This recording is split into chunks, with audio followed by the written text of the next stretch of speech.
আমরা জানি ডায়াবেটিস আক্রান্ত রোগীদের নিয়মিতভাবে প্রতিদিন ইনসুলিন নিতে হয়। তো যারা ইনসুলিন নিচ্ছেন তারা সাহরি বা ইফতারের সময়টা ইনসুলিনের গ্রহণের সময় কিভাবে নির্ধারণ করবেন? কেউ কেউ ওষুধের মধ্যে ইনসুলিন ব্যবহার করেন, ঠিকই বলছেন আপা। আবার কেউ কেউ ইনসুলিনও নেয়, ট্যাবলেটও খায়। তো প্রত্যেকটা ওষুধই তো ডায়াবেটিস কমানোর জন্যই, অর্থাৎ রক্তের শর্করা নিয়ন্ত্রণের জন্যই। এই নিয়ন্ত্রণের মাত্রাটা হলো নর্মালি অন্য সময় 5 থেকে 10।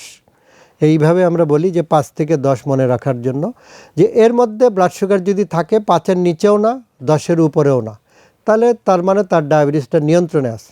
রোজার সময় আমরা এটাকে 1 বাড়িয়ে দিই, যে 6 থেকে 12 অর্থাৎ খালি পেটে বা একদম বিকালের দিকে তো আমাদের পূর্ণ পেট খালি হয়ে যায় রোজা রেখে, 2টা 3টা 4টা 5টার দিকে, যাতে কোনো অবস্থাতেই সুগার 6-এর নিচে না নামে।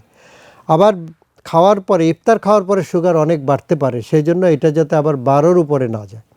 তাহলে সর্বোচ্চ 12, সর্বনিম্ন 6-এর মধ্যে একটা মানুষ যদি রেখে রোজা রাখতে পারে, ডায়াবেটিসটাকে এইভাবে নিয়ন্ত্রণ করে, তাহলে তার ডায়াবেটিসটার সাথে সে ডায়াবেটিসও থাকলো তার কন্ট্রোলে, আবার তার রোজাতেও কোনো অসুবিধা হলো না।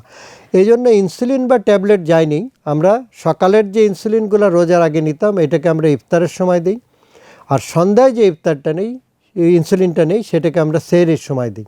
কিন্তু সেহরির পরে যেহেতু লম্বা টাইম 12 ঘন্টা 13 ঘন্টা না খেয়ে থাকবে, সেহরির ডোজটাকে আমরা 30 থেকে 50 ভাগ কমিয়ে দিয়ে ব্যবহার করি। সকালের ডোজটাকে আমরা ইফতারের সময় সমান খাবার দিয়ে থাকি, ব্রেকফাস্টের মতোই, এবং সমান পরিমাণে ইনসুলিন। অর্থাৎ সকালে যদি কেউ 20 ইউনিট নেয়, তাহলে ইফতারের সময় সে 20 ইউনিট ইনসুলিনই নিবে। আর রাতে যদি কেউ 12 ইউনিট নিত আগে, তাহলে সেহরির সময় সে 6 বা 8 ইউনিট নেবে। এইভাবে আমরা ডোজ অ্যাডজাস্ট করে দিয়ে থাকি।